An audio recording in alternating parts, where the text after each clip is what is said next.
வணக்கம் மக்களே, நம்ம ஷோபாஸ் கிச்சன் பாயிண்ட்க்கு வரவேற்கிறேன்.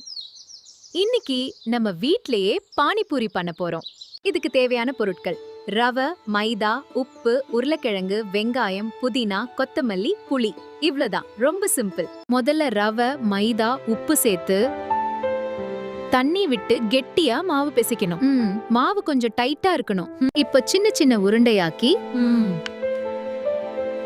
லேசா தேய்த்து வட்டமா கட்டிங் பண்ணிக்கோங்க. காய்ந்த எண்ணெயில போட்டு ஃப்ரை பண்ணுங்க. பூரி நல்லா ஊதி வரணும்.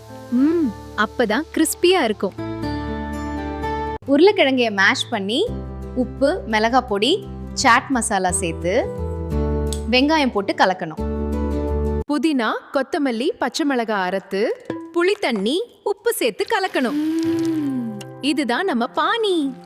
பூரியில சின்ன தொலை போட்டு மசாலா வித்து நிரப்பணும். அடடா, ரொம்ப ருசியா இருக்கு. வீட்லயே பண்ணினது இன்னும் நல்லா இருக்கு. நீங்களும் வீட்ல ட்ரை பண்ணி பாருங்க. பிடிச்சிருந்தா ஷோபாஸ் கிச்சன் பாயிண்டை ஃபாலோ பண்ணுங்க.